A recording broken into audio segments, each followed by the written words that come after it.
ngoten ya. Tasik keturunan Majapahit, Mbah. Majapahit. Majapahit. Asli. Lah milen niku Mbah Suku, Mbah Sentono, Mbah Kuntarjo, Mbah Sentono.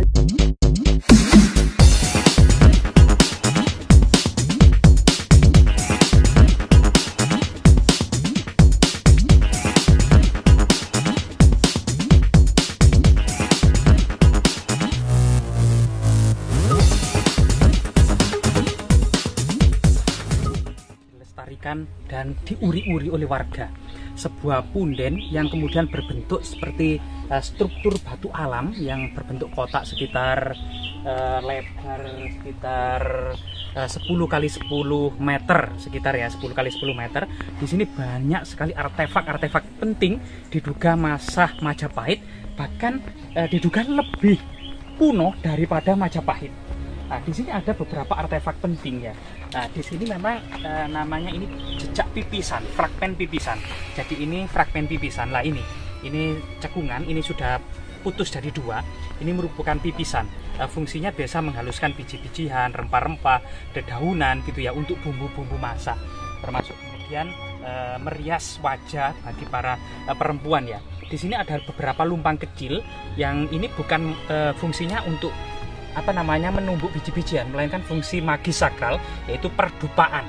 Artinya di sini diduga pada masanya merupakan ada bangunan suci diduga era kerajaan Majapahit. Nah, seperti ini batu gandek ya. Nah, ini pipisan dan batu gandek. Jadi ini pipisan masih utuh. Nah, jadi beberapa batu gandek, ada yang batu gandek yang berbentuk lonjong gitu, ada yang bulat. Ini batu-batu gandek ini. Ada beberapa umpak kecil, ada yang umpak sedang dan besar. Artinya di sini dulu ada mandapa yang terbuat dari kayu gitu ya, seperti pura-pura di Pulau Bali pada masa kuno seperti itu. Kalau ini adalah dorpel atau ambang pintu. Jadi diduga ini merupakan pintu masuk ke bangunan suci dengan lubang ini terbuat biasanya untuk menancapkan pintu yang terbuat dari kayu pada masa lalu. Dan ada arca-arca yang mirip dengan arca prasejarah atau arca megalitik. Coba kita lihat ke lokasi yang lain ya. Ini banyak yang hilang.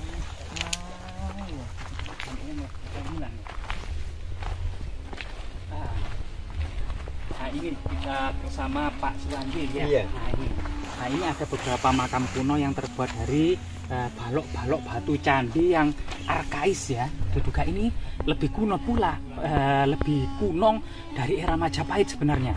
Ada beberapa yang sangat menarik juga yang tersembunyi di batu-batu ini. Nah, ini sebenarnya bagian dari Jaya Stamba atau Tugu Kemenangan ya. Jaya Stamba atau Tugu Kemenangan. Nah, ini memang fragmennya biasanya ini tertumpuk panjang dan tinggi ini. Nah, ini memanjang ini. Nah, beberapa batu yang lain ya selain kemudian balok-balok batu candi juga yang sangat menarik ini ya, ada sebuah arca yang menyerupai sosok wanita gemuk dengan sanggul yang sangat besar. Sanggul itu gelung ya, rambut yang gelung besar ini, sosok wanita yang besar ini ya. Nah, ini Mbak Suwandi ya. Kalau sosok arca itu mungkin masyarakat memberikan nama apa, Mbak? Nggak ada yang tahu. Nggak ada yang tahu ya, Mbak. Mungkin namanya seperti apa ya. Tapi memang identik yang dimakamkan di sini itu abdi dalamnya kerajaan Majapahit. Abdi dalam kerajaan Majapahit. Jadi luar biasa sekali ya. Situs ini kita yang Mbak Suwandi ini sangat ikhlas membersihkan tiap hari area ini. Diduga memang area Kutorejo ini ya memang sudah cukup lama sebelum Majapahit itu sudah banyak tinggalan-tinggalan megalitik maupun ada beberapa prasasti yang berdirikan dan berangkat tahun era kerajaan Singosari. Banyak yang hilang Mas ini. Nah, iya. Nah, ini permisi Mbah, nyuwun sewu, ini juga ada jejak batu bata kuno. Nah, batu bata kuno tadi ini ketebalannya ini ya. Ini ketebalannya sekitar 4 cm ini.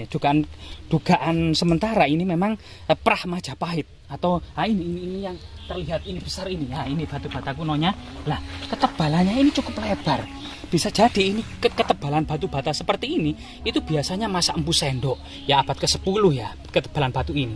Memang dari segi balok-balok batu candinya yang arkais sangat kuno sekali dan kasar, diduga memang ini memang prah Majapahit bahkan lebih kuno dari Majapahit. Nah, ini Nah, kita coba cari artefak-artefak petunjuk yang lainnya ya.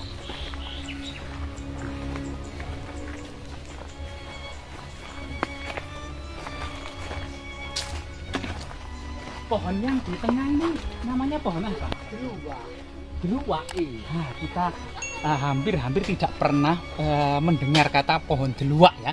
Jadi sangat langka sekali pohon ini, pohon deluak yang masih tersisa di Punden ini. Selain juga ada pohon juwet, Mbak ya. Peloso, Mbak.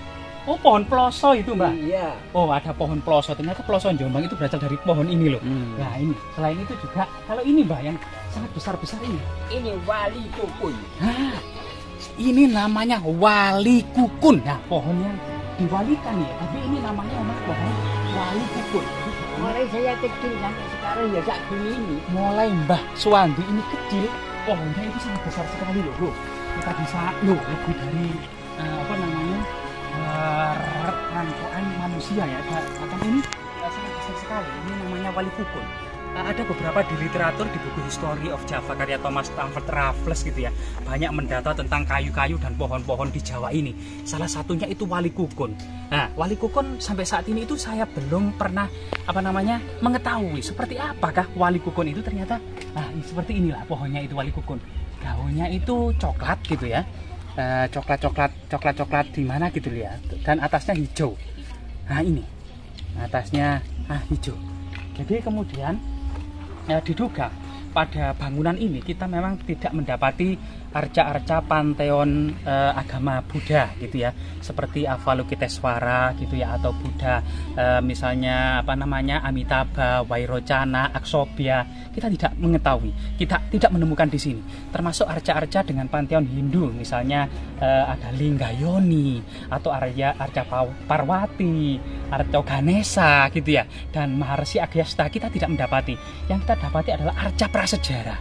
Nah, diduga memang bangunan seperti ini pada masanya adalah bangunan suci dengan susunan-susunan seperti bagian dasarnya atau pondasinya itu terbuat dari balok-balok batu candi, kemudian diduga ada sebagian juga batu bata kuno, kemudian bagian utamanya dan cungkupnya atau atas atapnya itu terbuat dari kayu. Pada masa Majapahit sebenarnya ya, selain agama Buddha Mahayana yang dibawa naungan Dharmadaksa Kasogatan, termasuk agama Hindu Siwa yang dibawa naungan Dharmadaksa Kasaiwan, ada banyak sekali agama Kabuyutan, Karsian, dan berbagai agama lokal yang bersifat animisme, dinamisme yang masih dilindungi oleh Kerajaan Majapahit di bawah naungan Menteri Heraji. Ini dibedakan. Dan artinya Majapahit meskipun didominasi oleh agama Hindu dan Buddha masih melindungi dan mengayomi agama-agama lokal yang berkembang duluan di Nusantara pada masa prasejarah, yang ada di desa-desa, yang ada di pelosok-pelosok, di gunung-gunung. Itu masih banyak sekali agama-agama lokal Kabuyutan. Kalau kemudian di dalam serat Sabdo Palon atau serat Syekh Subakir itu dikenal dengan Kapitayan. Terima kasih Mbah Suwandi ya atas waktunya, sehingga kita bisa teman-teman ini menguri sejarah dan budaya leluhur, terutama kemudian kebesaran dan kejayaan Kerajaan Majapahit. Jas merah, jangan sekali-kali melupakan sejarah. Ya, terima kasih Mas.